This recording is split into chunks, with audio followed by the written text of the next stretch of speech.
Okay, game. Ito na tayo sa favorite ng lahat, ang Tough Talk. Yan. So, Sob Chinky, meron kaming 10 tough questions sa'yo. Ngayon, kung hindi mo siya trip sagutin, ayaw mo siya sagutin, mag-pass ka lang. Pindutin mo lang tong bell na to. Pero hanggang 3 pass ka lang. Hindi ka na pwedeng lumagpas sa 3. Kailangan mo na siyang sagutin. Okay? Game. Sige. First question, Sob Chinky.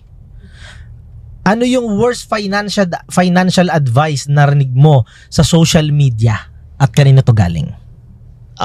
Yung worst, siguro focus on one income. O galingan mo lang daw sa isa. Kasi sapat na daw yung gano'n. Hindi ko lang maalala kung sino siya eh. Kung sino? Oo, pero babae siya. Babae.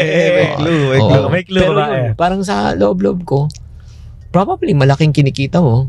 Pero para sa ibang tao, talagang pag-iisa lang talaga ang source of income, talagang kakapusin talaga eh. Correct. Oo, hindi kaya. Hindi siya practical. Yun.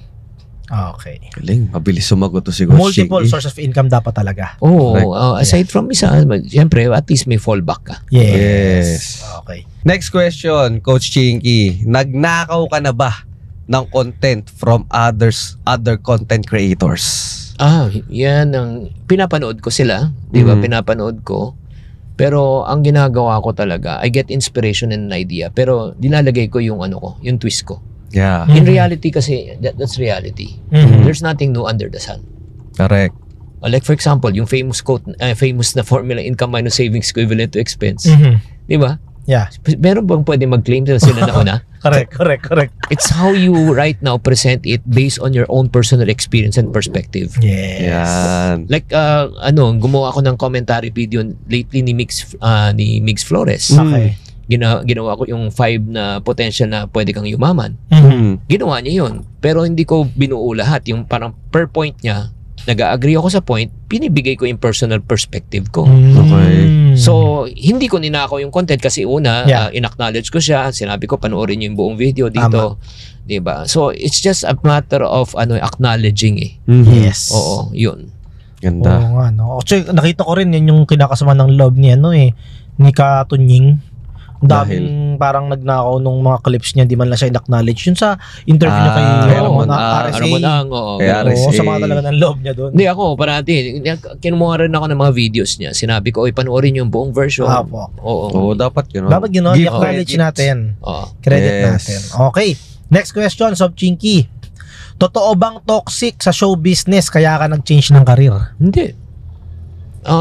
Umalis lang ako kasi alam kong hindi talaga regular ang source ng ilan lang ang Richard Gomez, ilan lang ang Sharon Cuneta. Yeah. Diba? Hindi naman lahat yan. Sana kung ganun kalaki yung kita at sweldo, wala eh. May mga iba kilala nga pero wala namang pera. Diba? Si Aga Mulak mismo nagsabi niyan nung nag-shoot siya ng Bagets eh. Ang talent fee lang niya yata doon 15,000 pesos. Kasi first movie niya yan eh. Di ba? One of the first few movie. Pero sikat sila ng time na yun. Sikat siya pero wala siyang kapera-pera. Oo nga. Grabe yun Kasi nakakontrata yan eh. Kasi pag kontra ka 15 tapos 25 then 50, 75, 100. Kahit milyon ang kinita mo ng pelikula pero yung PF mo ganoon pa rin. Parang sa NBA, 'di ba? Yung mga kontrata ng mga NBA players. Pero pag nag-expire na yung contract, pag nag-renew, doon na sila makakabawi. Pero during that time, hirap pa rin sila, 'di ba? Noong nag-umpisa. Correct. Yun ganun kalaki. Okay. Ganun pala yun. Next question, Sob Chinky. Sino ang kilala mong celebrity na merong worst financial habit? Nako, ang dami. Madami in the sense ganito I don't want to be specific with names, no? Tingnan lang natin kasi again, yung resulta eh. May kakilala kasi ako nung 80s Okay. Grabe. Kakaway lang yan kakaway lang sa mga piyesta. 25,000. Wow, grabe. 1980s. 80s, ang laking pera na nun. Tapos pagka naman kakanta, lip sync ka, 50,000 kada isang kanta. Grabe. Hindi pa nagtutugma yung nagtutugma yung hindi pa ganun. Pero nakita ko talaga ngayon, sa 2020. Wala talagang broke. Mahirap na talaga. Wow. Hindi ko naman kinita yung kinita niya nung nasa showbiz siya. At ayaw ko naman i-compare sarili ko. Pero ang point lang, doon ko na-realize talaga, kahit ang laki ng kinikita mo, pag hindi mo alam kung paano siya hawakan, palaguin, mauubos ka. Kalahati, no? Pero may kakilala rin ako mga artista, di ba? Na dating hindi rin ganun kalaki kinikita. Pero maganda. Ganda na lang buhay. perfect example lang si Monica Herrera.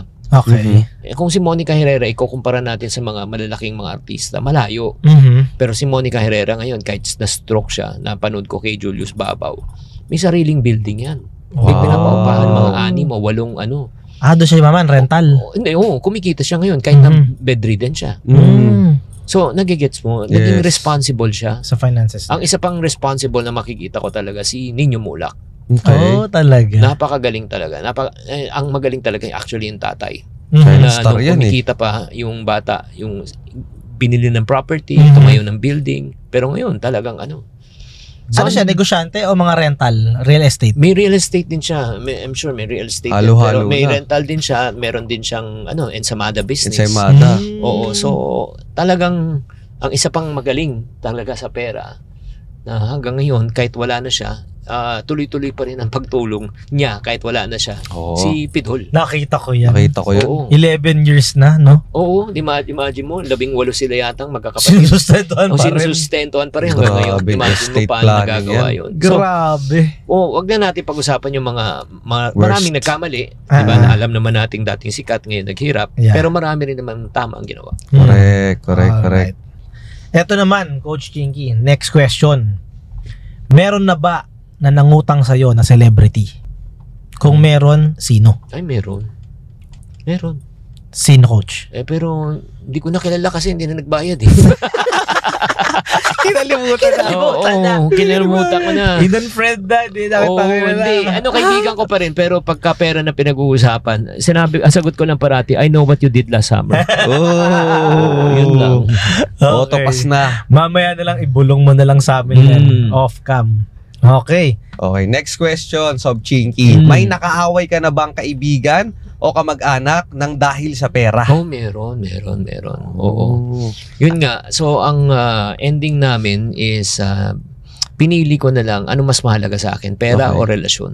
Okay. Pinili ko na lang ang relasyon. So, in other words, kinalimutan ko na kung ano yung pinag-usapan namin sa problema namin sa pera. Tuwing nakikita kami, magkaibigan pa kami. Pero pag usapan ng pera, usapang negosyo, hindi na kami nag-uusap tungkol doon. Oo, kasi mas mahalaga ang relasyon. Correct. Pwede naman no? Iwas na lang. Oo. Maging magkaibigan na lang tayo. Huwag na tayo Huwag na maging business sosyo, partners. business partners. Oo, pwede. Mahirap pagka kamag-anak kaibigan no? Correct.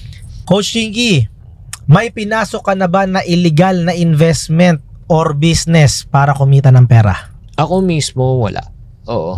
Pero ako mismo, napaniwala, meron. Ikaw na scam. Oo, talagang, syempre, hindi ko alam eh. Di ba? Nung nag-umpisa ako, wala namang ako alam eh. Oh. Di ba? Lahat naman tayo nagkakamali. At di ko Yes. naman kinahihiya at inaamin ko. Pero ang tanong, inulit ko ba? Ang sagot, hindi. Kasi kailangan matuto talaga tayo eh, di ba? Correct. Ang masakit niyan ay nalaman mo na tapos pinagpatuloy-tuloy mo pa. Di ba? Parang sa mga taong nakikinig ngayon, parating naririnig ko parati, di ba? Sinabi ni Jesus, kung sino man sa inyong unang hindi nagkamali, ikaw ang unang pumukol. Correct. Lahat tayo. Lahat. Yes. Ang importante naman, hindi pagkakamali kung inamin mo ba at nagbago ka ba. Tama. Yes. Yung importante. Correct, Yeah. correct. Next question, Sob Chinky. Ano para sa'yo ang walang kwentang negosyo na nasisimulan ngayong 2024? Yung wag na nilang itry. Yung mga yung tinatawag naming sunset industry. Oy, Ano yun? Yung, di ba, ang sunrise, pangat eh. Yes. Okay. Ang sunset, palubog. Okay, Okay. kagaya ng So, mag-iisip ka ng mga ano ba yung mga palubog na mga negosyo na alam mong hindi na talaga like for example, may mga outdated na talaga eh. Na dati sikat na sikat, di ba? Like for example, yung mga outdated pager, di ba? Kung Okay. magpe-paging Okay. business ka, wala na. Tapos na eh. Di ba? Like for yung example, mga hindi na uso, hindi na uso. At saka hindi lang yan. Ngayon, hindi na kailangan, relevant. ang kailangan natin isipin din, like for example, ngayon, yung retail business. Okay. Baksak eh. Retail. O kanya rin sa mall. Punta ka sa mall, ang daming mga store doon nagsasara. Oo nga. Di ba? Bakit? Ba't nagsasara Online ang mga shopping. retail store sa mall? Bakit? Online shopping na lang? Exactly. Correct. Kasi nagbago ng behavior ng tao. Imbis na bumili, sa Mall, mall. online na lang. Online na lang. Yes. At saka yan ang naging behavior natin. Titingin lang tayo sa mall para magpalamig. Tapos tignan natin presyo. Di ba? Guilty ako dyan. Pagkatapos nun, imagine mo, bumili ka ng appliances, bubuhatin mo yan, sasakay ka ng taxi, overprice ka pa, Correct. pwede mo naman ipa-deliver. Correct. Di ba? Wala Yeah. kang bibit-bitin. Convenience. Correct. No. So, ang ibig sabihin yan, pag hindi nagbago ang behavior ng mga retail, ako nakikita ko kung gusto nyo talaga magbago sa malaking opportunity, darating ang panahon, kahit yung mga retail sa mall, dapat nag-online selling na rin sa loob. Aha.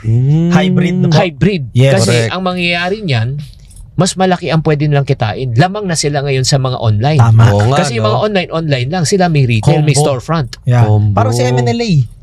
Di ba? Si Frank Mendoza. Oh. Meron na siyang retail, meron pa siyang Nagla-live may selling. physical store, may live Oh, selling. yan. May Kaya online nga, pa. pupunta pa rin yung tao sa ano. Correct. Correct, Pupunta correct. pa rin ng tao sa physical store niya para makapag-meet and greet, Oh. di ba? Yes. Ang laki ng lamang niya. Yes. Correct. Yeah. Galing. Actually, yun din yung input ni Candido kahapon di ba? Ah. Nasabi niya, ang daming kumokontak sa kanya ng mga malls, maglagay siya ng physical stores, Ayaw napapaisip siya. Kasi limited nga naman ang doon, crowd mo doon. Di katulad sa online, Tama. lahat crowd Tama. mo. Tama. Yes. Luzon, Visayas, Mindanao or Correct. global pa po. Correct. Yeah. Okay, last question na, Coach Hoy, Chinky. di pa ako nagtatap. Eto. Pwede ka bang tap ngayon, ha? Grabe. Ito, last question mo, Coach Chinky. Magkano na estimate ang net worth ng Chinky? Maraming salamat, Coach Chinky. Automatic. Hindi matapos. Hindi matapos yung tanong. Ang bilis. At least isa lang nagamit. Isa lang, Okay. guys. Isa lang, Last na guys. to.